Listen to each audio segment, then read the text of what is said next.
సుందరిగా నమస్తే అందరికీ. వచ్చిన వాళ్ళందరికీ నమస్కారం.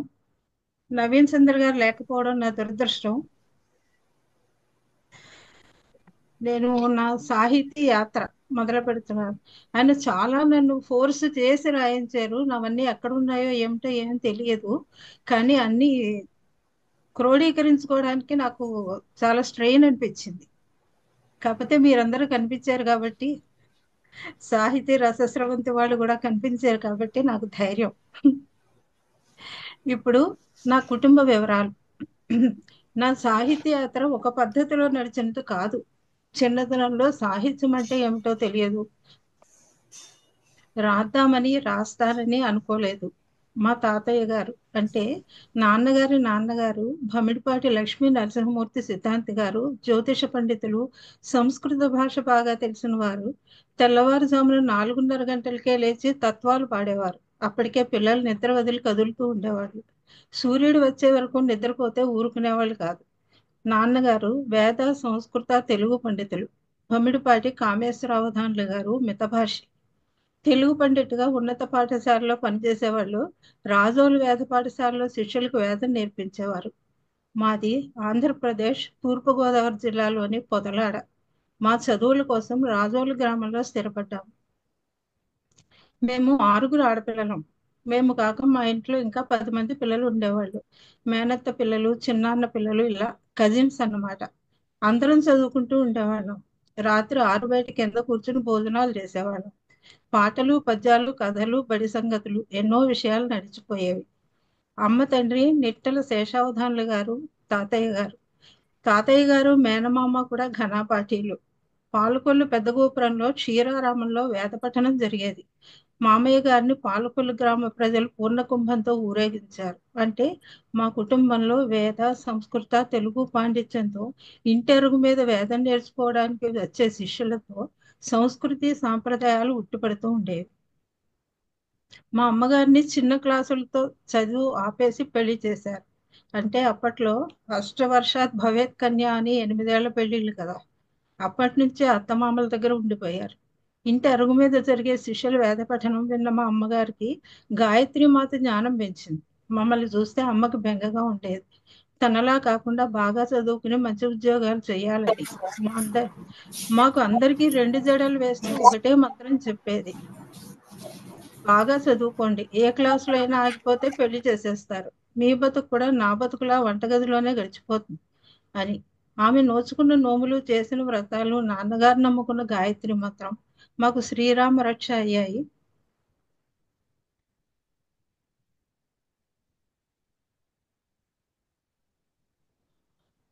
అందరం ప్రభుత్వ ఉద్యోగాల్లో చేరాము, ఇల్లు కట్టుకున్నాము, మా పిల్లల్ని బాగా చదివించుకున్నాము. మా అమ్మగారు నాన్నగారు చివరి దశలో నా దగ్గరే ఉండి స్వర్గానికి వెళ్ళిపోయారు. నడుస్తున్న నా జీవితం వాళ్ళిద్దరి ఆశీర్వాదాలు, మా విజయవాడలో కొలువై ఉన్న శ్రీ కనకదుర్గమ్మ దయా వీక్షణాలు. ఇంకా నా భర్త సూర్యనారాయణ శర్మ గారు. ఆయనకి తల్లిదండ్రులు బాల్యంలోనే స్వర్గస్థులయ్యారు. తాతగారి దగ్గర పెరిగారు. చాలా నిక్కచ్చైన మనిషి. నా తల్లిదండ్రులను చూడడం ఆయన సహకారం లేకపోతే జరిగే పనే కాదు. ఆయన తాతగారు పశ్చిమ గోదావరి జిల్లా కొవ్వూరులో వ్యాకరణ పండితులు. అప్పటికి ఆయన మించి వ్యాకరణం చెప్పగల దిట్ట ఎవరూ లేరని మా నాన్నగారు చెప్తుండేవాళ్ళు. ఇప్పుడు సాహిత్యంలోకి వద్దాం. బాల్యమే శబ్దాక్షర బాల సాహిత్యం. అంటే శబ్దమే కానీ అక్షరాలు జస్ట్ పలుకుతారు కానీ రాయడం అది రాయని దశ. పల్లెటూరు కావడం వల్ల తోటల్లో ఆడుకోవడం, చెట్ల కింద తిరగడం, మర్రి ఊడల్ని, కొబ్బరి మట్టల్ని పట్టుకుని ఉయ్యాలు ఊగడం, చేలగట్ల మీద పడిపోకుండా పరుగులు పెట్టడం, ఇలా ఎన్నో ఆటలు. నోటికి వచ్చిన మాటల్ని పాటలుగా అల్లుకుని పాడడం. ఆటల్లో పగలు ప్రకృతి మధ్య తిరిగి రాత్రి 6 బయట పడుకుని పైన నక్షత్రాలు లెక్క పెట్టడం. ఆ లెక్క కుదరకు పోట్లాడుకుంటుంటే పెద్దవాళ్ళకు ఒక కేక పెట్టడం ఎంతో గొప్ప అనుభూతి. సంస్కృతి సంప్రదాయాలు ఉట్టిపడేలా వ్యక్తులకు జరిపే పండుగలు అంటే బారసాల నుంచి చివరి వరకు ప్రకృతికి, జంతువులకు, వృక్షాలకి, భగవంతుడికి జరిపే పండుగలు, నోములు, వ్రతాలు, పూజలు, వేడుకలు. ఋతువులను బట్టి ఒకటేమిటి, ఎప్పుడూ శాస్త్రోక్తంగా జరిపే పండుగలు. అన్నింటికి వేటికి తగిన పాటలు, కథలు వాటికే. చివరగా మంగళహారతులు. ఇదంతా అంతరంగంలో నిలిచిపోయే బాల్యమే శబ్దాక్షర బాల సాహిత్యం. బహుశా అప్పుడే ప్రకృతి నేర్చిన భావుకత దాన్ని అక్షర రూపంలో తెచ్చేటంత జ్ఞానం లేకపోయినా వచ్చీరాని పదాలతో చేతులు కదిలిస్తూ కళ్ళు తిప్పుతూ జ్ఞానమంతా నాదేనన్నట్లు నోటికి వచ్చింది వాగేయడం. అదేనేమో బాల సాహిత్యం. ఏదో గంతులేస్తూ పరుగులు పెడుతూ నోటికి వచ్చిన మాటలే పాటలుగా పాడుకోవడం, స్నేహితులతో కలిసి ముచ్చట్లుగా చెప్పుకోవడం, భావుకతే అక్షర రూపంలో పెడితే సాహిత్యం అంటారని కూడా తెలియని సాహిత్యం. బాల్యంలో సాహిత్యం. బాల్యంలో బడి సాహిత్యం. ఇతర విద్యార్థులతో పోటీ పడడం చాలా ఇష్టం. వేగంగా చదవడం అంటే తడుముకోకుండా, తప్పులు లేకుండా ఎక్కడ ఆపాలో అక్కడ ఆపుతూ చదవడం. కంఠస్థ పద్యాలు అప్పగించడం అంటే వాటిని రాసిన గొప్ప గొప్ప కవులు వాళ్ళు వాడిన పదాలు, వాటి అర్థాలు, గణ విభజన, ఎతులు, ప్రాసులు ఇలాంటివన్నీ ప్రశ్నించి నేర్చుకోవడం. పండగల పాటల్లో, కథల్లో సాహిత్యం అంతా అర్థంతో సహా తెలుసుకోవడం. పోటీ కోసం గొప్ప కవుల కాలము, రచనలు తెలుసుకొని సమాజంలో ఆనాటి పరిస్థితులు తెలుసుకొని వ్యాసం రాయడం. పాటలు పాడుతున్నప్పుడు అది ఎవరు రాశారు, దాని స్వరగతులు, దానిలో ఉపయోగించే పలికి పలకను విడగొట్టి పలికే పదాలు, ఇలా ఎన్నో నేర్చుకుని అప్పటికే ఎంతో సాహిత్యాన్ని అక్షర రూపంలో రాయలేకపోయినా మనస్సులో వంటబెట్టి ఉంటుంది. ఇదంతా చెప్పడం ఎందుకంటే మాటలు రానప్పుడు, అక్షరాలు రానప్పుడు, రాయడం రానప్పుడు, పూర్తిగా చదవడం రానప్పుడే మొదలవుతుంది కవిలో సాహిత్యం. బహుశా ఈ రూపంలో సాహిత్యం మీద పెరిగిన ఇష్టం వయస్సుతో పాటు పెరుగుతూ చిన్న చిన్న ప్రక్రియలతో మొదలుపెట్టి గొప్ప రచనలు చేస్తారు. ఇదే బడి సాహిత్యం లేదా బడి వల్ల తెలుసుకోగలిగే సాహిత్యం. నా సాహిత్యాభిలాష నాకు తెలియకుండానే బయటకు వచ్చింది. బాల్యం నుంచి మనసులో ఉండిపోయిన భావాలన్నీ ఉరుక్కుంటూ బయటకు వచ్చి రాయమన్నాయి కలము పేపర్లు. ముందుగా బాల సాహిత్యం. బాల్యంలో నాకు సాహిత్యం మీద కలిగిన అభిలాషే ముందుగా నాతో చేయించిన బాల సాహిత్యం మీద రచనలు. పిల్లల కోసం గేయాలు, చిన్న చిన్న కథలు రాసి దినపత్రికలకి, వారపత్రికలకి పంపించేదాన్ని. అవి ప్రింట్ అయ్యాయని తెలిసి ఆనందపడటమే, కానీ వాటిని దాచుకోవాలని అప్పుడు తెలియలేదు. ఇప్పుడు అవి దొరకవు.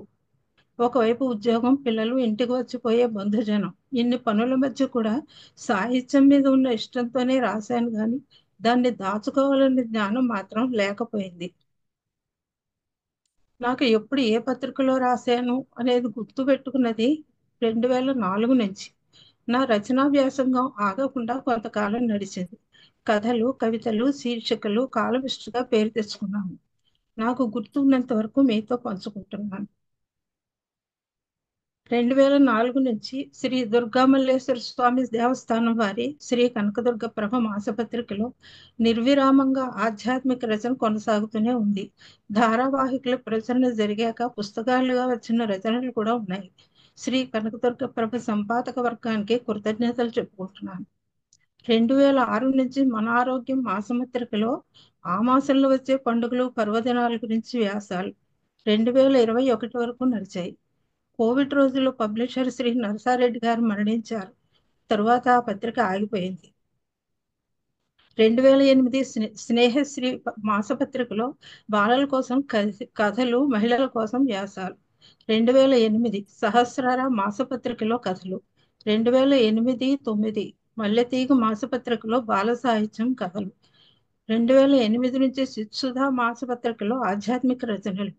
2010 నుంచి ఆంధ్రభూమి విజయవాడ దినపత్రికలో ఆదివారం బాలల కోసం పెట్టిన మెరుపు శీర్షికలో బాల సాహిత్యం, కథలు, గేయాలు. ఉదాహరణకి ఒక గేయం. అమ్మా నే బడికి పోతా, అమ్మా అమ్మ రావే, అన్ని ఇచ్చి పోవే, పళ్ళ పొడి తేవే, పళ్ళు తోమి పోవే, పెద్ద బాల్చి తేవే, పంపు తిప్పి పోవే, గుడిగి చెంబు తేవే, నీళ్లు పోసి పోవే. ఇలా రాసిన గేయం తెలుగు భాష కోసం రాశాను. ఊయలలో వేసి ఊయలలో వేసి అమ్మ జోలపాడినప్పుడు, అడుగులు వేస్తుంటే జాగ్రత్తలన్నీ చెప్పినప్పుడు అనుకున్నాను నేను బంగారు కొండనని. గోరుముద్దలు తినిపిస్తూ చందమామను చూపినప్పుడు, చుక్కలరాజు మామ అందాల్ని పాటగా వింటున్నప్పుడు అనుకున్నాను నేను బంగారు కొండనని. పుట్టిన 3 సంవత్సరం లాస్ట్ పద్యం ఇది. పుట్టిన 3 సంవత్సరాలకే నా లేత నడుము వంగినప్పుడు అనుకున్నాను నేను ఇంకా మూట మేస్త్రినని. ఈ గేయం పిల్లలకి పుస్తకాల బరువు పెరిగి 3 ఏళ్లకే వంగిపోతున్నారు అని చెప్పడానికి ఇలా ఎన్నో విషయాల మీద గేయాలు రాశాను. 2010-11 నది వారం వారం విజయవాడలో ధారావాహికం సాయి పథం నాడు నేడు శీర్షికతో ఆధ్యాత్మిక రచన. 2010 నుంచి భక్తి సుధ మాసపత్రికలో ఆధ్యాత్మిక కథలు. 2010 నుంచి చినుకు విజయవాడ మాసపత్రికలో బాల సాహిత్యం కథలు గేయాలు. ఉదాహరణకి ఆటల పాటలు.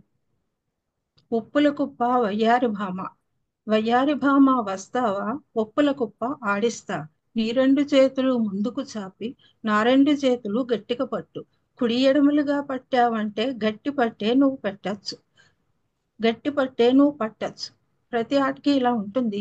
ఈ పాట చివరలో చుట్టూ మూగిన అల్లరి పిల్లలు చప్పట్లు కొడుతూ చుట్టూ తిరుగుతూ పాటలు పాడుతూ వెంట తిరిగితే సిగ్గుపడి చేతులు వదిలి కింద పడి చుట్టూ చూస్తే ఏముంది, ఈ కేకలు పక్కపక్కలు. ఇలాగే కాళ గజ్జి కంకాళమ్మ తొక్కుడు బిళ్ళ వంటి పాటలే కాకుండా ఇంకా ఇష్టంగా బాలల్లో బాలగా రాసిన గేయాలు, చిన్న చిన్న కథలు బాలల కోసం చినుకులో ప్రచురింపబడ్డాయి. 2010 నుంచి తెలుగు విద్యార్థి మాసపత్రికలో విద్యార్థుల కోసం వ్యాసాలు కవితలు. 2010 నుంచి ఇల్లు ఇల్లాలు విజయవాడ మాసపత్రికలో గృహిణుల కోసం ప్రత్యేక విషయాలు. 2011 నుంచి విశాల భారతి హైదరాబాద్ మాసపత్రికలో సాంఘిక కథలు కచట తపలు అనే పుస్తకంలో ప్రచురింపబడ్డాయి. 2011 నుంచి తెలుగు తేజం బెంగుళూరు మాసపత్రికలో తెలుగు ప్రముఖుల గురించి మణిదీపాలు అనే పేరుతో భాష కోసం కృషి చేసిన ప్రముఖుల మీద వ్యాసాలు రాశాను. 2012 నుంచి ఆశ హైదరాబాద్ మాసపత్రికలో సమాజ కథలు. ఈ కథలు కూడా కొన్ని కచట తప్పులు అనే పుస్తకంలో ముద్రించబడ్డాయి.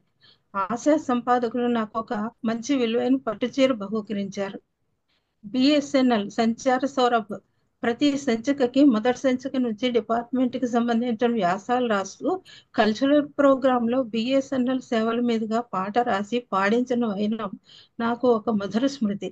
సభకు వచ్చిన కస్టమర్స్ అభినందనలు నాకు సంతోషాన్ని కలిగించాయి. 2012 నుంచి నేటి నిజం హైదరాబాద్ దినపత్రికలో కవితలు రాశాను. అవి కొంతకాలం పేపర్ కటింగ్స్ దాచాను, కానీ ఇప్పుడు లేవు.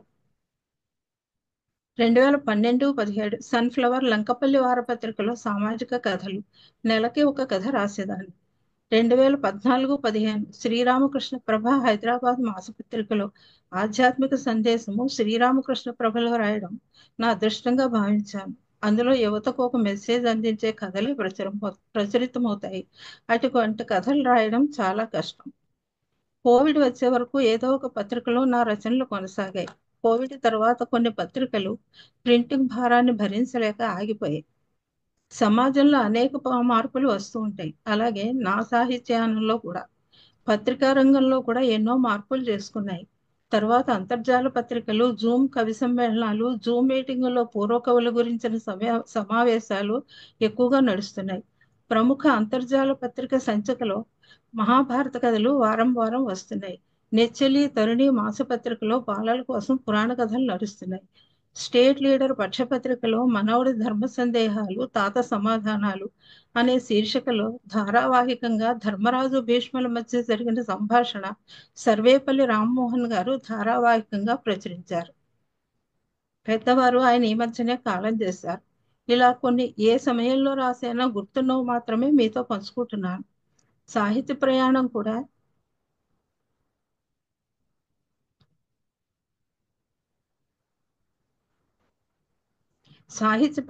కూడా జీవిత ప్రయాణంలో మలుపులు తిప్పుతూనే ఉంటుంది. దినపత్రికలు, వారపత్రికలు, పక్షపత్రికలు, మాసపత్రికలు వంటి వాటితో రాయడానికి మాత్రమే పరిమితం అవ్వకుండా బాలల కోసం బాల సాహిత్యంలో పుస్తకాలు కూడా రాయడం మొదలుపెట్టాను. వాటి వివరాలు కూడా మీతో పంచుకుంటున్నాను. ఈ గ్రంథ రచన 2004లో మొదలైంది. ప్రతి గ్రంథానికి ఒక కారణం ఉంది. చాలా వరకు నా రచనలు పబ్లిషర్ నరసారెడ్డి గారు తనకు తానుగా పబ్లిష్ చేసుకున్నవి. ఇది షణ్ముఖ బుక్లింగ్స్ వారి ప్రచురణ. 2004 దేవయాని కథ. ఈ పుస్తకం రాయడానికి కారణం రాక్షస గురు శుక్రాచార్యుడు గారాల పట్టి దేవయాని కథ. ఇందులో పిల్లల్ని అతి గారాబంగా పెంచితే ఎన్ని అనర్థాలు కలుగుతాయో తెలియజేసే ప్రయత్నం. 2004 ఏకలవ్యుడు నిషిద్ధ రాజ్యానికి చెందినవాడు. అడవిలో పుట్టి అడవిలో పెరిగి గొప్ప విలుకాడు కావాలన్న కోరికతో పట్టుదలతో గురువు లేకుండా గురువు గారి ప్రతిమ ఎదురుగా పెట్టుకుని తన లక్ష్యాన్ని సాధించాడు. పట్టుదలకి లక్ష్యాన్ని చేరుకోవడానికి ప్రయత్నించి విజయం సాధించి గురువుకు గురుదక్షిణగా తన కుడి చేతి బొటనవేలు ఇచ్చి ఎంతో ఉన్నత స్థానంలో నిలిచాడు. మనిషిగా ఎవరికి కనిపించాడో తెలియదు కానీ ఆనాటి నుంచి ఇప్పటి వరకు కీర్తికాయంతో బాలలకు ఆదర్శప్రాయంగా నిలిచాడు. 2004 116 మహర్షుల దివ్య చరిత్రలు. భారతదేశానికి ఎంతో పవిత్రత ఉందని చెప్పుకుంటాం. అందుకు కారణం హిమాలయ పర్వతాల మీద ఏ కోరికలు లేకుండా తపస్సు చేసి భగవంతుని దర్శించి మనకు తెలియకుండానే సంస్కారాన్ని నేర్పిస్తూ మన కోసం ఎన్నో సౌకర్యాలు ఏర్పాటు వాళ్ళే గొప్ప గ్రంథాలుగా నిలిచిపోయారు. గంగా ప్రవాహాన్ని తీసుకొచ్చిన భగీరథుడు వంటి వాళ్ళ గురించి తెలుసుకోవడం బాలలకు అవసరమని అనిపించి ఒక చిన్న ప్రయత్నం. ఇది చాలా ముద్రణలు పొందింది. ఎన్ని అనేది పబ్లిషర్ రహస్యం. 2005 యోగి వేమన. వేమన చిన్నతనంలో అల్లరివాడే అయినా పెద్దవాడయ్యాక అందరికీ మంచి చెడు తెలియచెప్పగలిగినంత ఎత్తుకు ఎదిగాడు. ఇది ముఖ్యంగా నేను రాసింది ఎందుకంటే పద్యం చివరి వాక్యంలో ఉండే అభిరాముడు ఎవరు అన్నది నాకు చిన్నప్పటి నుంచి ప్రశ్నార్థకంగా మిగిలిపోయింది. అది తెలుసుకుంటూనే కొన్ని మంచి మంచి పద్యాలు ఎంచుకొని బాలలకు తెలియజేశాను. 2005 పురాణ పురుషుడు పరీక్షిత్ మహారాజ్ కథ. బాల సాహిత్యం. విద్యార్థులు పరీక్షలో భయంతో ఆత్మహత్యలు చేసుకుంటుంటే నాకు అనిపించింది తను మరణిస్తాను అది కూడా 7 రోజుల్లోనే అని తెలిసిన పరీక్షిత్ మహారాజు అంత తక్కువ సమయంలో ఎన్నో పురాణాలు ఇతిహాసాలు విని మహర్షులందరితో తన పూర్వీకుల గొప్పతనాన్ని చెప్పించుకుని విని మోక్షాన్ని పొందాడు. ఏ పురాణంలో చూసినా పరీక్షిత్ ఇలా అడిగాడు అని వింటాం. 7 రోజుల్లో అన్ని సందేహాలు తీర్చుకుని పరీక్షిత్ మహారాజు ఏలిన రాజ్యంలో పుట్టి సంవత్సర కాలం చదివి పరీక్ష రాయలేము అని బాధపడుతూ భయపడుతూ ఆత్మహత్య చేసుకోవడం విద్యార్థులకు అవమానం కాదా అనిపించింది. అందుకే పరీక్షిత్ మహారాజును ఆదర్శంగా తీసుకోమని చెప్పడం కోసమే ఈ పుస్తకం. 2007 బంగారు కళలు. ఈ పుస్తకం రాయడానికి కూడా ఒక బలమైన కారణమే ఉంది. అది రాసిన సమయంలో విద్యార్థుల మీద చదువు కోసం తల్లిదండ్రుల ఒత్తిడి విపరీతంగా ఉంది. అంతేకాకుండా తల్లి తండ్రి ఇద్దరు సంపాదించడం, తన సంపాదన మొత్తం పిల్లల చదువులకే ఖర్చు పెట్టడం, చాలకపోతే అప్పులు చేయడం. ఇది ఎందుకంటే తమ పిల్లలు డాక్టర్ గాని ఇంజనీర్ గాని అవ్వాలన్నదే వాళ్ళ కోరిక. విద్యార్థులకు కూడా ర్యాంకు రాకపోతే ఇంట్లో తిడతారని ఆత్మహత్యలు చేసుకోవడం, లేదా ఇంట్లోంచి పారిపోవడం, లేదా అనారోగ్యం. చదువు అంటే ఈ రెండే కాదు, ఇంకా చాలా చదువులు ఉన్నాయి, వాటికి కూడా మంచి ఉద్యోగాలు ఉన్నాయి అని చెప్పడం కోసం 10 చదివిన పిల్లలకి భవిష్యత్తు చూపించడం కోసం రాసిన పుస్తకం. దీన్ని లయన్స్ క్లబ్స్ ఇంటర్నేషనల్ వాళ్ళు ప్రచురించి ఎంతో మంది విద్యార్థులకి తల్లిదండ్రులకి ఉచితంగా పంచారు. 2010 ముంగిట ముత్యాలు. బాల సాహిత్యం. తెలుగు భాషోద్యమ కోణంలోంచి చేసిన ప్రసిద్ధ రచన. స్పందన సాహితీ సమాఖ్య మచిలీపట్నం వాళ్ళు ప్రచురించారు. బందర్ సాహితీవేత్తల సమక్షంలో పురస్కారాన్ని అందుకున్న రచన. ఈ గేయాలన్నీ తన జీవితంలో మార్పు ఎలా వచ్చిందో చెప్తున్నట్టుగా ఒక 3 ఏళ్ల పాపతో చెప్పించిన గేయ కావ్యం. ఉదాహరణకి తెలుగు తల్లి తెలుగు తల్లి అందించేది తెలుగు బిడ్డేనని తేల్చాను, తెలుగు గడ్డ మీద పుట్టాను, పురిటి గుడ్డుని నేను. నెక్స్ట్, పుడుతూనే తెలుగులో ఏడ్చేసా, అమ్మ భాషే నాదని చెప్పేసా, అమ్మెవరో తెలిసాక కళ్ళు తెరిచి చూసేసా. అంటే ఏడుపును పట్టి కూడా భాష తెలుస్తుంది అనేది మన రష్యా వాళ్ళు ఎవరో అది తేల్చారు. అది చెప్పారనమాట, ఏ భాషలో వాళ్ళు ఎలా ఏడుస్తారు అనేది.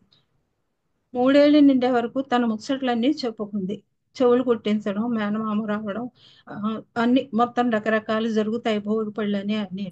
తర్వాత మొదటి రోజు స్కూల్కి వెళుతూ ఆ పాప అంటుంది స్కూల్ నుంచి రాగానే, అమ్మా భాష రద్దంట, మమ్మీ డాడీ ముద్దంట, మమ్మీలో అమ్మని చూడలేను, డాడీలో నాన్నని చేరలేను, నా భాషలో నేను చదువుతా, పొలిమేర దాటినా పొలికేక వేస్తా, తెలుగే నాకు అక్షర రక్ష, తెలుగు తల్లికి జయహో.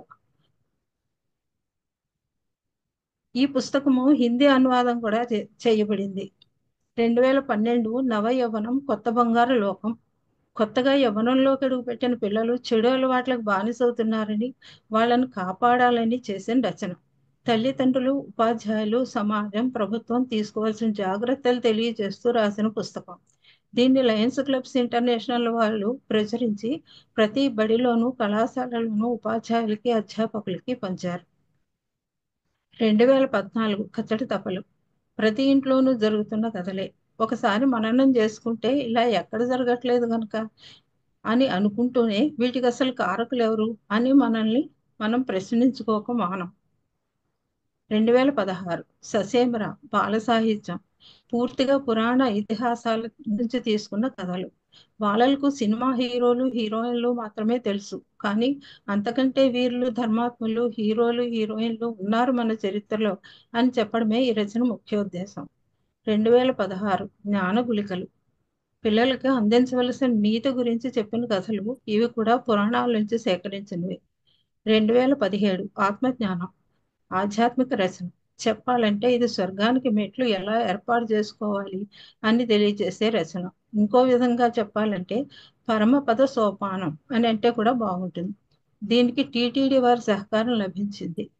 2018 నాన్న తాగొద్దు బాల సాహిత్యం. దీనికి ఒక కారణం ఉంది. ఎవరైనా తాగుతుంటే భార్యను కొట్టేస్తాడని, మెళ్ళో ఉన్నవి, ఇంట్లో ఉన్న వస్తువులు కూడా అమ్ముకుని తాగేస్తాడని అనుకుంటారు. కానీ తండ్రి తాగబోతు అయినప్పుడు పిల్లలు కూడా బాధపడతారని అనుకోరు. అందుకే ఒక చదువుకుంటున్న పిల్లాడితో నాన్న తాగితే పిల్లల బాధ ఎలా ఉంటుందో చెప్పిస్తూ, నాన్న తాగద్దు అని చెప్పిస్తూ రాసిన గేయ కావ్యం. దీన్ని Andhra Pradesh creativity and cultural commission వారు ప్రచురించి బుక్ ఫెస్టివల్లో అందరికీ పంచారు. 2019 శివపురాణ రహస్యాలు ఆధ్యాత్మిక రచన. ఇది పర్వాలుగా రాశాను. శివుడి కళ్యాణం అద్భుతంగా కళ్ళకు కట్టినట్లు ఉంటుంది. భగవంతుడు ఎన్ని రకాలుగా మనల్ని రక్షిస్తున్నాడో అందుకు మనం కూడా ఆయనకి ఎంత కృతజ్ఞతగా ఉండాలో అర్థమవుతుంది. పెళ్లి చేయిస్తున్న పురోహితుని బ్రహ్మగారు అని ఎందుకు పిలుస్తారో శివుడి కళ్యాణంలోనే నాకు కూడా తెలిసింది. పరమేశ్వరుడు, పార్వతీదేవి, గణపతి, కుమారస్వామి ఎంతో మంది దేవతలే కాకుండా లోకంలో ఉండే అన్ని ప్రాణుల గురించి తెలుసుకోగలిగేలా అద్భుతమైన గ్రంథం. టీటీడీ వాడి సకారం ఇది. ఇది రాశాను అని నాకు అనిపించింది ఏమిటంటే రాశాను ఇది రాశాక నాకు అనిపించింది ఏమిటంటే పరమేశ్వరుడి వ్యూహరచన ఎంత గొప్పదో, విష్ణుమూర్తి వ్యూహం ప్రకారం అవతారాలు ఎత్తి దానికి అనుగుణంగా ఆచరించడం అంత అద్భుతం. 2019 యోగ రామాయణం. దీనికి ఒక ముఖ్యమైన కారణం ఉంది. ఈ రోజుల్లో అందరికీ యోగా అనేది ఇప్పుడే భూమి మీదకి వచ్చినట్లు భావన.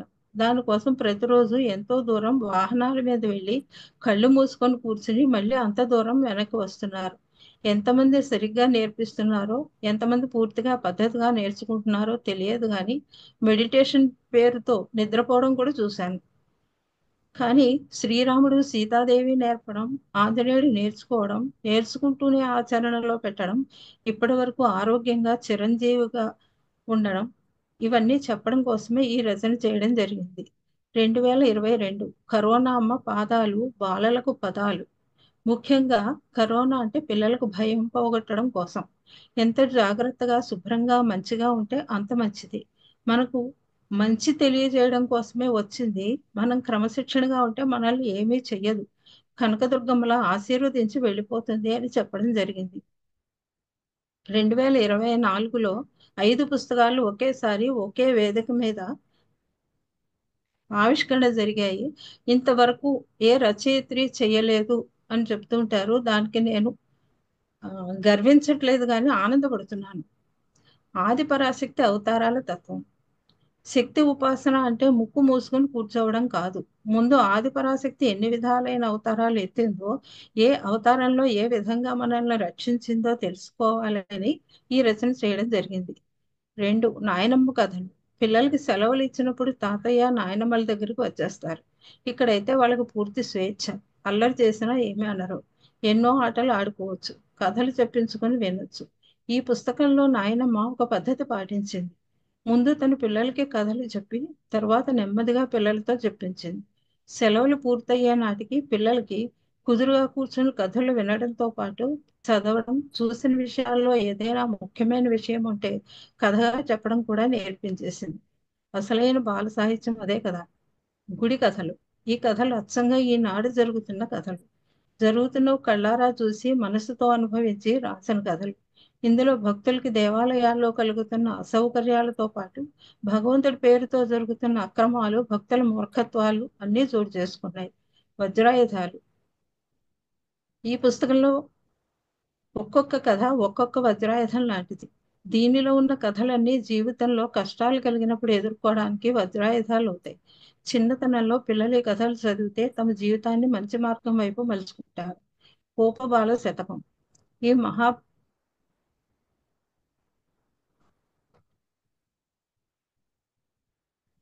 శ్రీ మహాభాగవతంలో వేణుగీతలో ఉండే భావం ఆటవలది పద్యాలుగా చెప్పాను.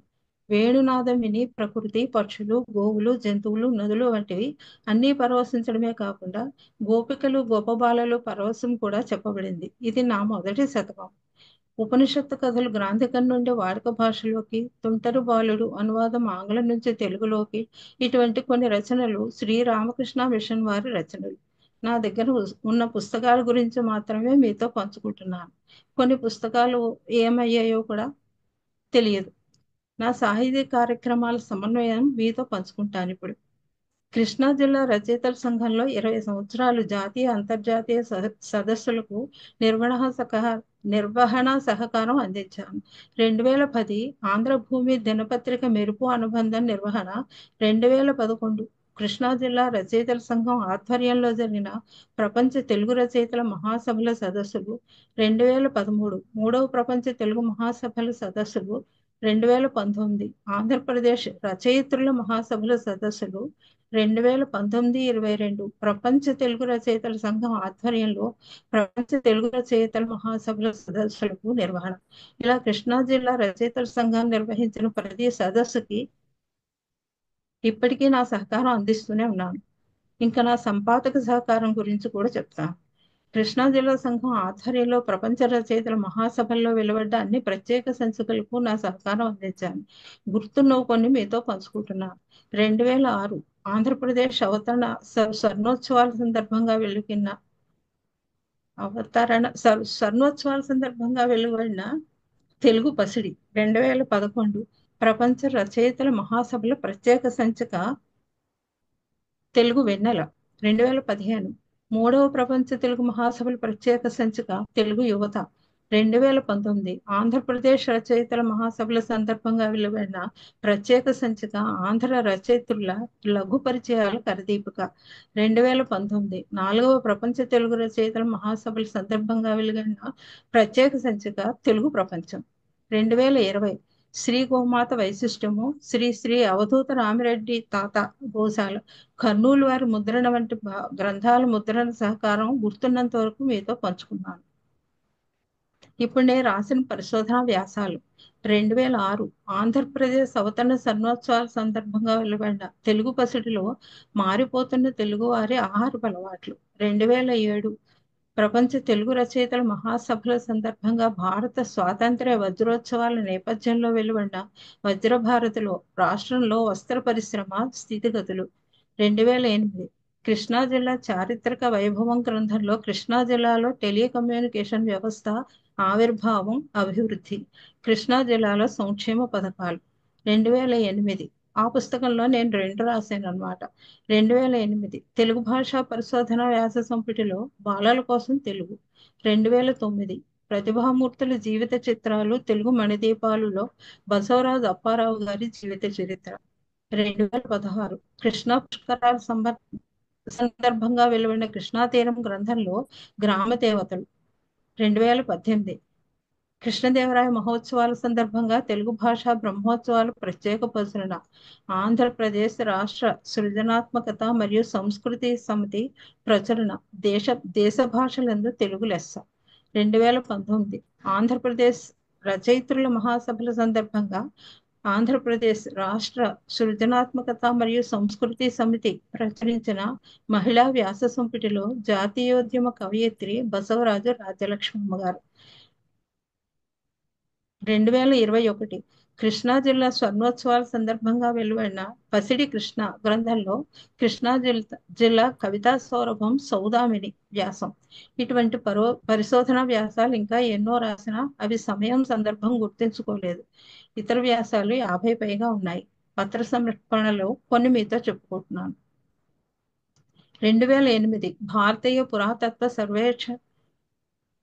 పురాతత్వ సర్వేక్షణ వారు మచిలీపట్నం డచ్ కోటలో నిర్వహించిన సెమినార్లో కృష్ణా జిల్లాలో టెలికమ్యూనికేషన్ వ్యవస్థ ఆవిర్భావం, అభివృద్ధి, కృష్ణా జిల్లాలో మానవ వనరుల వినియోగం, 2009 విఎస్ఆర్ ప్రభుత్వ డిగ్రీ మరియు పీజీ కళాశాల మొబలో వాగ్గేయకారులు క్షేత్రీయ విశిష్టత, యూజీసీ నేషనల్ సెమినార్లో క్షేత్రీయ జీవిత రేఖలు, 2009 కృష్ణా జిల్లా మచిలీపట్నం టౌన్ హాలులో శ్రీశ్రీ సాహిత్య సమాలోచన సదస్సులో బాల సాహిత్యంలో Sri Sri, 2010 Vanguri foundation of America వారి అంతర్జాతీయ రచయిత్రుల మహాసభలో హైదరాబాద్ త్యాగరాయ గానసభ హాలులో బాల సాహిత్యము రచయిత్రుల పాత్ర, 2023 శ్రీశ్రీ కళావేదిక నల్లాని రాజేశ్వరి ఫౌండేషన్ సంయుక్త ఆధ్వర్యంలో బాల సాహిత్యం 4 నేడు రేపు అంతర్జాల సెమినార్లలో ఇచ్చిన పత్ర సమర్పణలు కూడా ఉన్నాయి. కానీ ఇక్కడ ఎందుకంటే ఎక్కువ ప్రస్తావించడం లేదు. అందుకున్న ఉగాది పురస్కారాలు: 2008 కైకలూరు సాహిత్య మిత్రులు, 2013 దూర్జటి కళాపీఠం, 2013 శ్రీ దుర్గామల్లేశ్వర స్వామి దేవస్థానం, 2014 ఉయ్యూరు సరసభారతి, 2017 గుడివాడ భారతీ సమితి వంటివి ఇంకా ఉన్నాయి. అవన్నీ చెప్తే మనకి టైం సరిపోదు. కుదిస్తున్నాను. మహిళా దినోత్సవ పురస్కారాలు: SRR and CVR college Vijayawada, Gudivada మహిళా గ్రంథాలయం వారు, బిఎస్ఎన్ఎల్ ఉమెన్ వెల్ఫేర్ ఆర్గనైజేషన్ వారు వంటి పలు సంస్థల్లో పురస్కారాలు అందుకున్నారు. సంవత్సరం చెప్పకపోతే కావాలని చెప్పుకున్నట్టుగా ఉంటుంది కదా, సంవత్సరం గుర్తున్నవి మాత్రమే చెప్తున్నా. తెలుగు భాషా దినోత్సవ పురస్కారాలు: 2008 జీకే పురపాలకోన్నత పాఠశాల గుడివాడ, పివి సిద్ధార్థ మహిళా కళాశాల, 2010 తానా అమెరికా వారి భాషోద్యమ పురస్కారం, 2011 ఆంధ్ర సారస్వత సమితి మచిలీపట్నంలో బాల సాహిత్యంలో పురస్కారం, ప్రతిలిపి ఆన్లైన్ సాహిత్య వేదిక కథా కిరీటి పురస్కారం, 2016 ఆంధ్ర ఆర్ట్స్ అకాడమీ బాలబాంధవి బిరుదుతో పురస్కారం, 2018 ప్రపంచ కవితా దినోత్సవం సందర్భంగా భాషా సాంస్కృతిక శాఖ పురస్కారం, 2019 ఢిల్లీ పబ్లిక్ స్కూల్ తెలుగు భాషా దినోత్సవ పురస్కారం, 2021 కృష్ణా జిల్లా రచయితల సంఘం విహంగ వీక్షణం ప్రదర్శన నిర్వహణలకు కృష్ణా జిల్లా స్వర్ణోత్సవ వేడుకలకు గౌరవనీయులు జస్టిస్ ఏవి శేషసాయి గారు, ఆంధ్రప్రదేశ్ హైకోర్టు న్యాయమూర్తి గారిచే సత్కారం.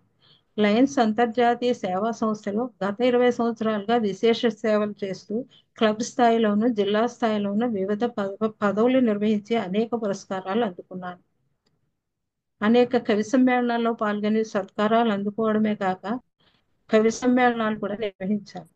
కవితలు లెక్కలేనని రాశాను. ఎప్పుడో అవి కూడా పుస్తకంగా తీసుకొచ్చి అందరితో అన్ని కవితలు సమీక్షించకపోతారా? నవీన్ చంద్ర గారు ఉన్నారు కదా. నిజానికి నాకు సాహిత్య గురువు ఎవరూ లేరు. రాసుకుంటూ పోవడం, సందేహాలు వచ్చినప్పుడు ఎవరినో ఒకరిని అడిగి సరిదిద్దుకోవడం. కృష్ణా జిల్లా రచయితల సంఘంలో 20 సంవత్సరాలుగా కార్యకర్తగా పనిచేయడం వల్ల ఎంతో మంది కవులతో పరిచయం. నన్ను అందరూ ఆదరంగా పలకరిస్తారు.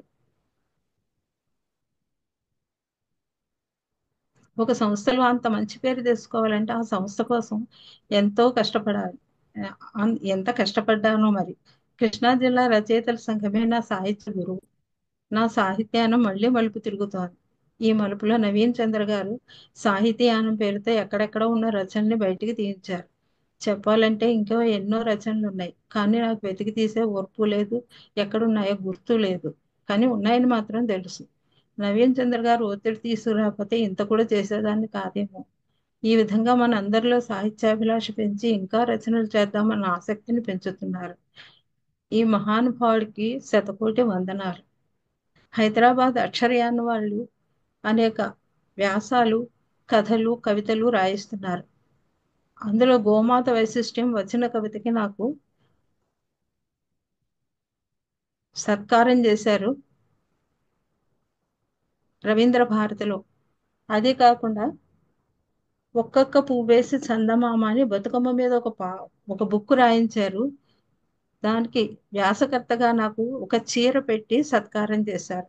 ఇట్లా చాలా ఉన్నాయి, గుర్తురావు. గుర్తుకొచ్చినంత వరకు మాత్రం చెప్పుకున్నాను. ఇప్పుడు ముద్రణకు సిద్ధంగా ఉన్న గ్రంథం మాత్రం శ్రీమదాంధ్ర మహాభారతము వచన కావ్యము. అలనాడు మొల్ల రామాయణం రాయలేదా ఏంటి? ఎంతమంది రామాయణం రాసినా మొల్ల కూడా రాసింది కదా. ఎంతమంది రాసినా ఇది నా రామాయణం ఏమవుతుంది రాస్తే అనుకుంది. అలాగే మహాభారతం కూడా చాలా మంది రాశారు. కానీ నా మహాభారతం వచన కావ్యం మాత్రమే, అందరూ చదువుకోగలిగే విధంగా రాశాను. ఇది ఒకటి మాత్రం ముద్రణ చేయించుకోవాలి. అందరికీ ధన్యవాదాలు. నమస్కారం.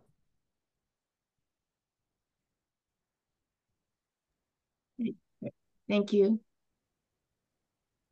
Thank you so much for your talk. So maybe we can start the question session. Does anyone have any questions?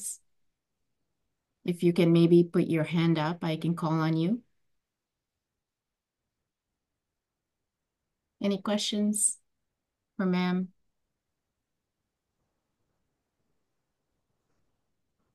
అందరూ నిశ్శబ్దం అయిపోయారు. నమస్కారం అమ్మా. ఇంకా కొట్టుకుపోతున్నాం ప్రవాహంలో, ఆస్వాదిస్తున్నాం. అప్పుడే అయిపోయిందా అనిపించింది. Hi, Go ahead, sir. నా పేరు గోపాలకృష్ణన్ పులుసు. బాలా తిరుపతి సుందరి గారు నమస్కారం. మీ సాహితీ యాత్ర చాలా కుదించి చెప్పినట్టుగా అనిపించింది నాకు. మీరు చాలా చాలా విషయాలు తెలుసుకున్నాం ఈ రోజుని. నా ప్రశ్న ఏమిటంటే, నేను మీ 5 పుస్తకాల ఆవిష్కరణ సభకి వచ్చాను. ఆ పుస్తకాల్లోని ఏ పుస్తకంలో కూడాను మీ గురించి, రచయిత గురించి అన్న ఒక చిన్న పారాగ్రాఫ్ కూడా రాసుకోలేదు. దాని వెనకాతల ఏమైనా కథ ఉన్నదా? అలా ఏమీ లేదు. అంతకు ముందు పుస్తకాల్లో కొన్నింటికి రాశాను, కానీ అదే ఎందుకు మళ్ళీ అని, ఏం పుస్తకాలు రాశానో తెలియాలి కదా అని పుస్తకాలు మాత్రమే వేశాను. ఎప్పుడు నా గురించే చెప్పుకోవడం ఎందుకు, నా పుస్తకాల గురించే చెప్పుకుందాం అనిపించింది.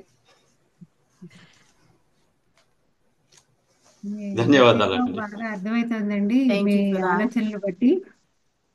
అయితే మీరు బాల సాహిత్యం గురించి చాలా కృషి చేశారు. అది నాకు చాలా నచ్చింది. ఎందుకంటే ఇప్పుడు పెద్దవాళ్ళకి పిల్లలకి చెప్పేంత నాలెడ్జ్ ఉండట్లేదు. సో మీ సాహిత్యం ముఖ్యంగా పెద్దవాళ్ళకి కూడా చాలా ఉపయోగపడుతుంది, అది చదువుకొని పిల్లలకి చెప్పడానికి. పిల్లలకి మన విషయాలన్నీ తెలియాల్సిన అవసరం చాలా ఉంది. సో మీరు పిల్లల కోసం రాసిన పుస్తకాలు నాకు చాలా నచ్చినాయి మీరు చెప్తున్నప్పుడు. చాలా మంచి పని చేశారని అనిపించింది. ముఖ్యంగా తెలుగు భాష గురించి చిన్న పిల్లతో చెప్పడం అనేది చాలా మంచిగా అనిపించింది. తర్వాత ఏడవటంలోనే వాళ్ళ మాతృభాష తెలుస్తుందని ఒక కొత్త విషయం చెప్పారు ఇవాళ. ఇంతకుముందు ఎప్పుడు అవునండి, కింద నుంచి పైకి ఏడవడము, పైనుంచి కిందకి ఏడవడము అవో ఉంటాయిట. అదే అదే దానివల్ల తెలుగులోనే ఏడ్చాను అని చెప్పింది పాప.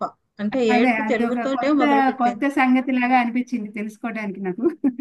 మంచి విషయం తెలుసుకున్నాను, ఒక విషయం అని అనిపించింది అనమాట. అసలు ఇక మీరు చేసిన సాహితీ యాత్ర మామూలుగా లేదు ఇది. ఒక మాటలో 2 మాటలు చెప్పేటట్టుగా కూడా లేదు అసలు ఇది. మీరు ఎంత చెప్పారో మేమంతా చెప్పాల్సినంతగా ఉందన్నమాట. చాలా బాగా చెప్పారు. చాలా అసలు వారు విశాలాక్షి గారు చెప్పినట్టు అందులో ఆ ప్రవాహాల్లో అలా ఒక్కసారి ఆస్ట్రక్ అయిపోయాం అనమాట మేము. అందుకనే వెంటనే ఎవరం కూడా మాట్లాడలేకపోయాం అనమాట. మీకు చాలా అభినందనలు. మీ అంటే గురించి తెలుసుకోవడం గేయాలు కూడా నిజంగా అన్ని వినిపించలేదు నేను. నాన్న తాగద్దులో గేయాలు, బాబు చెప్పిన గేయాలు ఉన్నాయి, అవి ఇంకా వినిపించలేదు. అట్లాగే కొన్ని బుక్స్ లో అన్ని గేయాలు వినిపించలేదు. ఆంధ్ర భూమికి రాసినవి కూడా ఉన్నాయి గేయాలు, అవి తీసి పెట్టుకున్నాను. కానీ మళ్ళీ మీకు టైం సరిపోతుందో లేదోనని అవి వదిలేశాను. ఒక్కొక్కటైనా వినిపిద్దాం అనుకున్నా. కానీ చాలా గ్రేట్. ఇవాళ మీ పరిచయం మాకు అవటం అసలు చాలా ఆనందంగా ఉంది. ధన్యవాదాలండి. నమస్తే మేడం. ఈ రోజు మీ విరాట్ స్వరూపాన్ని చూసాం. మామూలుగా బాలా త్రిపుర సుందరి గారు అంటే ఏదో మామూలు బాల సాహిత్యంలో ఆవిడ బాలగా పరిచయం అయితే, ఆదిపరాశక్తిని చూపెట్టడంలో ఆవిడ నిజంగా అద్భుతమైనటువంటి ఒక ఎంత బాబోయ్ అసలు విరాట్ స్వరూపమే ఈరోజు. అసలు ఎంత సంక్షిప్తంగా నాదంతా ఒకటే సందేహం అమ్మా, మీరు సమయాన్ని ఎలాగా మేనేజ్ చేసుకోగలిగారు, ఏ సమయంలో రాసేవారు, ఇంత చేస్తున్నారు కదా, అలా అవును, ఒక మంచి ప్రశ్న సమయము అని వేశారు. ఉండదు కదండి. సమయాన్ని అసలు ఎలా కేటాయించుకోవడం అందరం పోనీ ఏదో చిన్న పెద్ద ఉద్యోగాలు చేసిన వాళ్ళం, అందరూ చేసిన పెద్ద కుటుంబాల్లోంచి వచ్చిన వాళ్ళమే, కానీ మీకు అంత ఒత్తిడిలో ఉంటూ కూడా సమయాన్ని అసలు ఎలా కేటాయించుకోగలిగారు, ఏ సమయాల్లో రాసేవారు, అది నాకు అది పెద్ద సందేహం. అది అంటే మనకి ఒక సమయము అని ఉండదు, ఇంట్లో పనులు ఉంటాయి కదా, చేసుకుంటూనే మధ్య మధ్యలో ఏదో కొంచెం పని చేస్తూ మళ్ళీ అక్కడికి వెళ్తే ఏదో సమయం కోసం కక్కుర్తి పడినట్టుగా ఉంటుంది. కొంచెం దొరికినా వాడేసుకుందాము.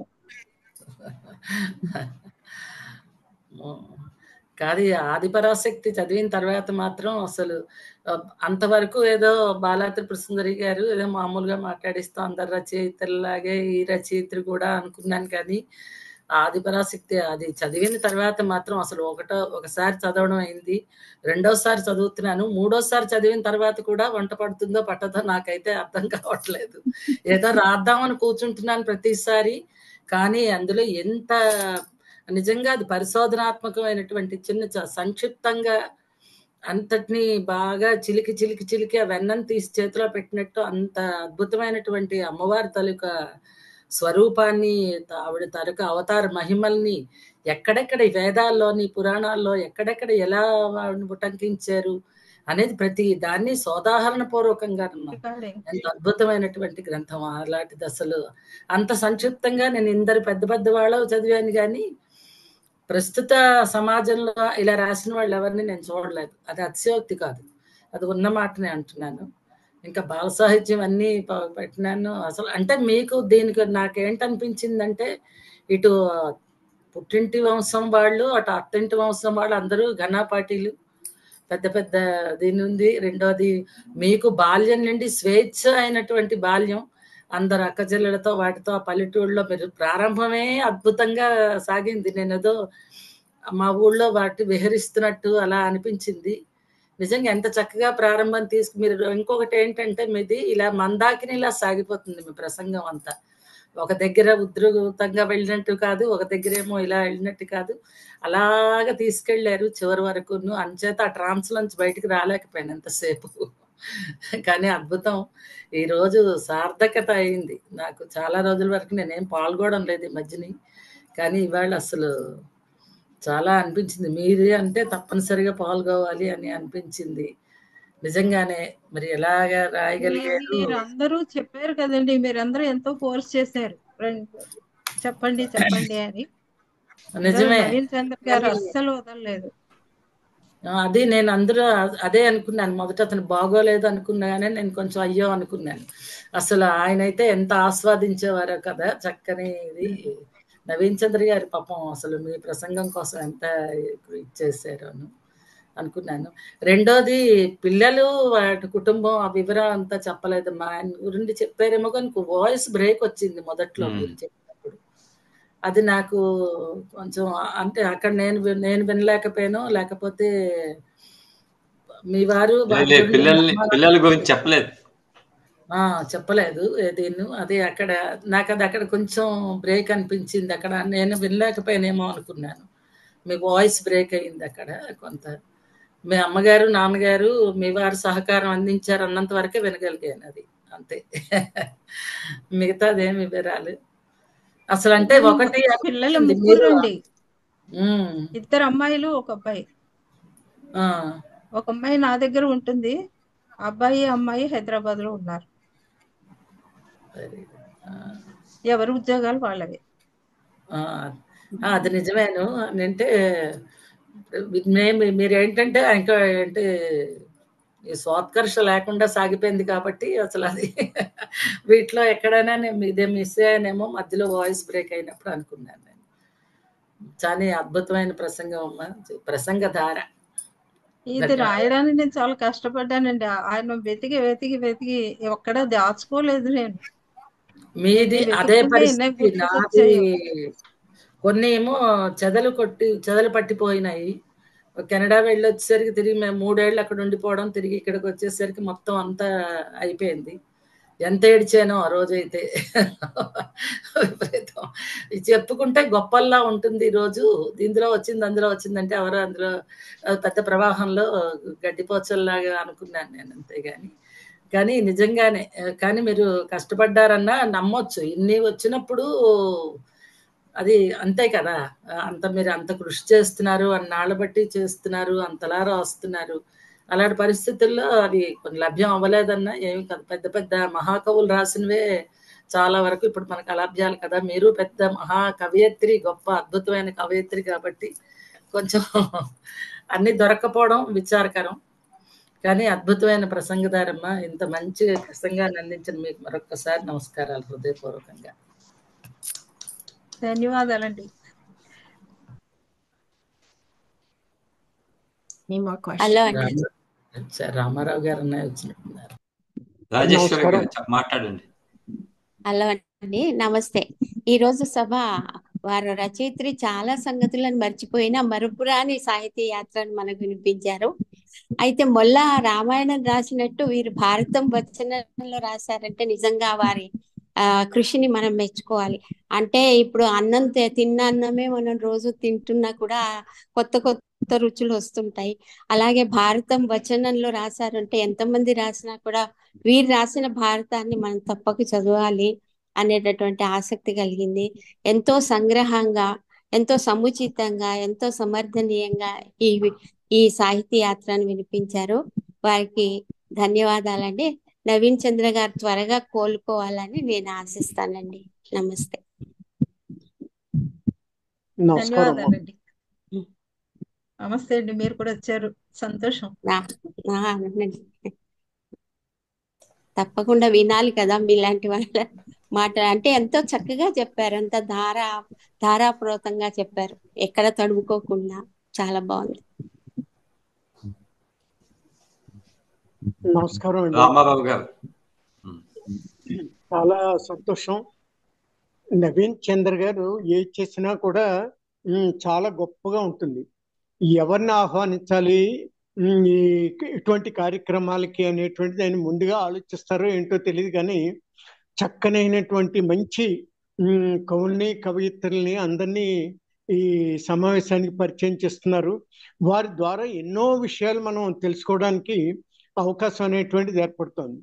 ఈవేళ భమిడిపాటి బాల త్రిపుర సుందరి గారి చేసినటువంటి ఒక ప్రసంగం కనుక చూసినట్టయితే, ప్రసంగం ఆవిడ చెప్పినటువంటి విషయాలు చూస్తే ఒక ప్రవాహంలాగా చాలా చక్కగా అన్ని విషయాలను, అంటే ఆవిడ ఎదుర్కొన్నటువంటి చిన్నప్పటి నుంచి ఉండేటువంటి అక్కడ ఉండేటువంటి వాతావరణం, పెరిగినటువంటి వాతావరణం, అక్కడ నేర్చుకున్నటువంటి విధానాలు, తాతగారి దగ్గర నుంచి తండ్రి గారి దగ్గర నుంచి వచ్చినటువంటి ఇవన్నీ కూడా చాలా చక్కగా చెప్తుంటే నిజంగా ఈనాటి పిల్లలు ఎంతో నేర్చుకోవాల్సినటువంటి అవసరం ఉంది అని అనిపిస్తుంది.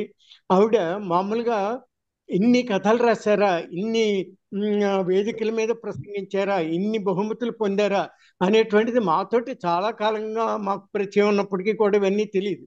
కానీ ఆవిడ చెప్తుంటే అయ్యో బాబోయ్, ఇంత పెద్దవాడితోటి మాకు పరిచయం ఉందా అని చెప్పేసి మాకు కూడా గర్వకారణంగా ఉంది. అంత గొప్ప రచయితని మన ఈ సమావేశానికి తీసుకొచ్చి ఆవిడ సాహితీ యాత్ర గురించి చెప్పడం అనేటువంటిది చాలా బాగుంది. అనేక రకాలైనటువంటి పుస్తకాలని ఆవిడ రాస్తూ ఉంటారు, అనేక కవితలు రాస్తూ ఉంటారు, ఆధ్యాత్మిక విషయాలు రాస్తూ ఉంటారు.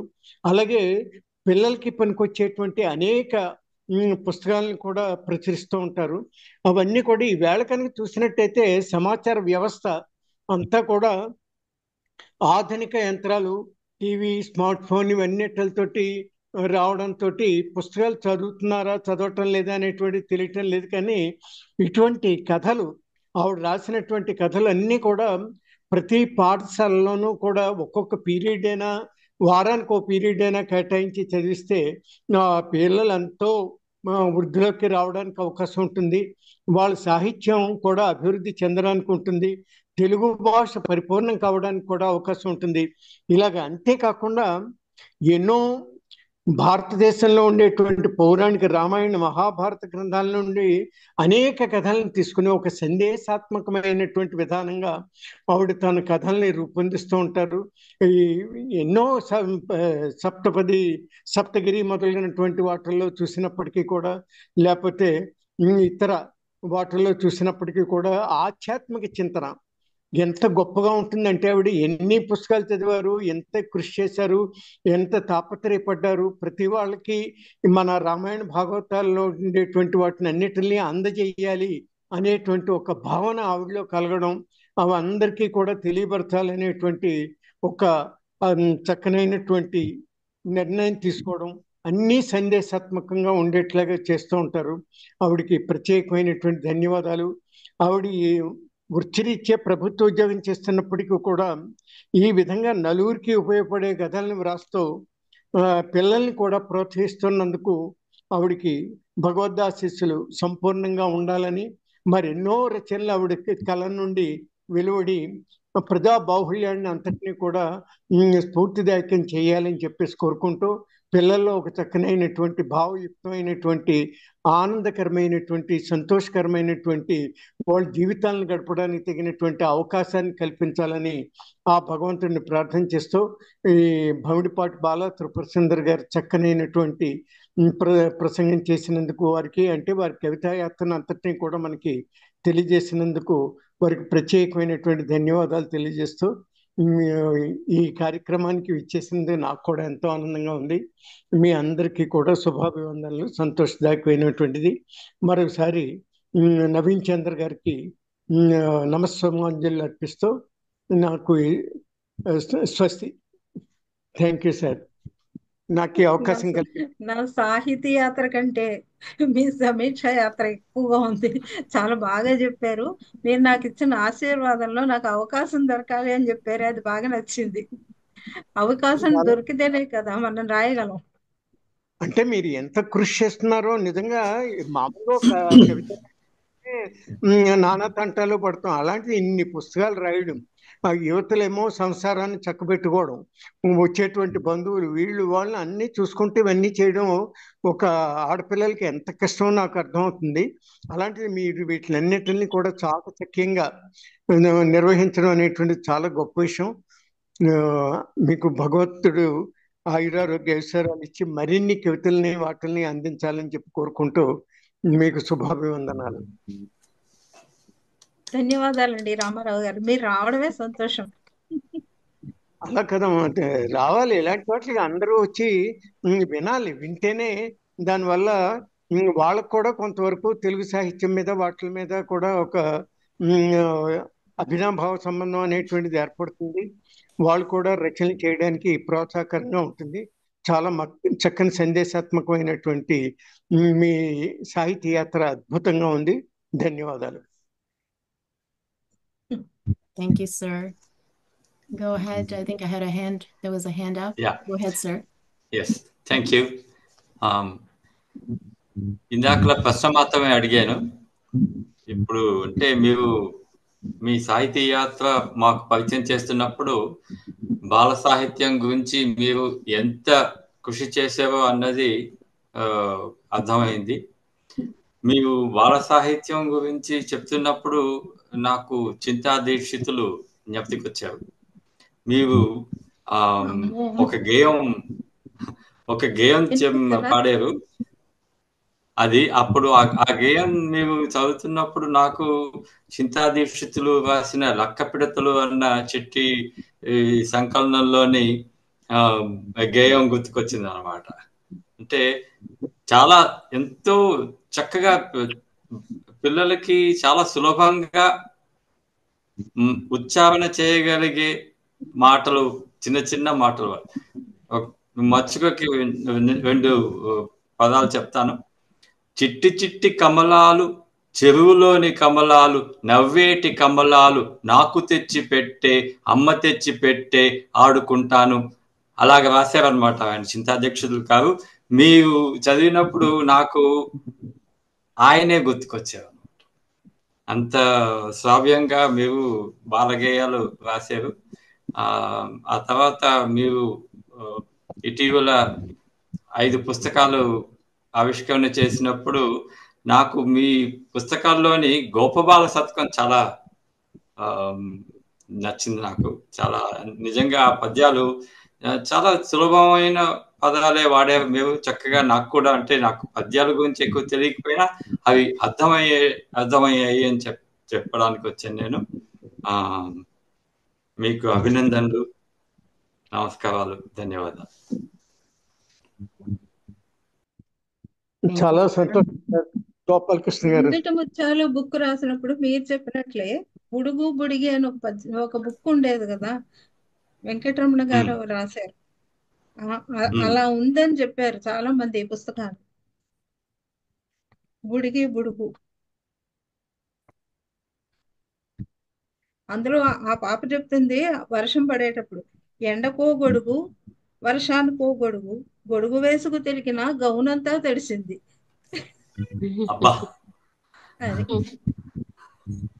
అది అన్ని అట్లాంటివే. వాన వాన వల్లప్ప, చేతులు చాచు చెల్లప్ప, కాగితం పడవలు చెయ్యప్ప, నీళ్లపై వేసే చూడప్ప.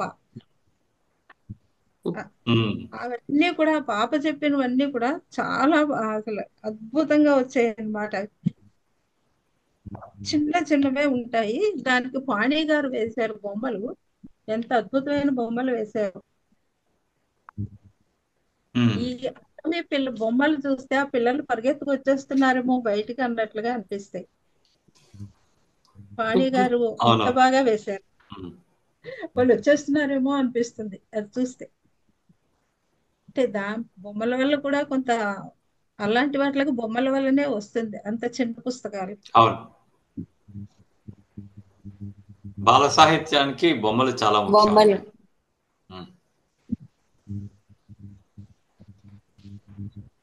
అట్లాగే మా ఊరి బడి, మా ఊరి గుడి.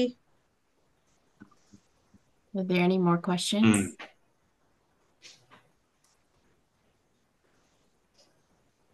There is one more person. మా ఊరి బడి అని పిల్లలు చెప్పినప్పుడు.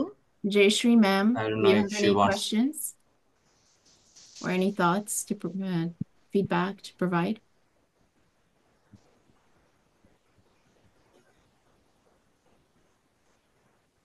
No?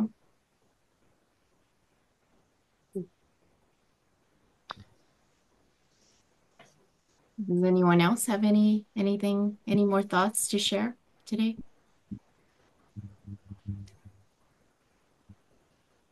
రాజేశ్వరి గారు. అందరూ వారి వారి అభిప్రాయాలు వెల్లడించారు కదా. ఈనాటి సాహితీ యాత్ర చాలా బాగుంది అన్న అభిప్రాయమే కదా మనకి సారాంశంగా మిగిలింది. ఇలాంటి రచయిత్రులను కలుసుకోవడం మన అందరికీ కూడా ఎంతో ఆనందదాయకం. అంతేనండి. Thank you, ma'am. Ma'am, any final thoughts from you today? Naveen చంద్ర గారు నాకు అవకాశం ఇచ్చినందుకు చాలా ధన్యవాదాలు. ఆయన విన్నారో లేదో తెలియదు, పక్క నుండి వింటున్నారో, కానీ ఎక్కువ రచయిత్రులనే ప్రోత్సహించి అందరినీ ముందుకు తీసుకొచ్చి వాళ్ళు ఇంకా ఇంకా రాయాలి అని అందరినీ ప్రోత్సహిస్తున్నారు. అందరూ కూడా ఎంత పనున్నా కూడా 8:30కి ఆయన పెట్టే సమావేశంలో పాల్గొంటున్నారు. ప్రతి వారం అందరూ వచ్చి వాళ్ళ కవితలు కథలు అన్ని చదువుతున్నారు. ఆయన ప్రోత్సాహమే మాకందరికీ నచ్చింది. అది మాత్రం వాస్తవం. అది నిజం.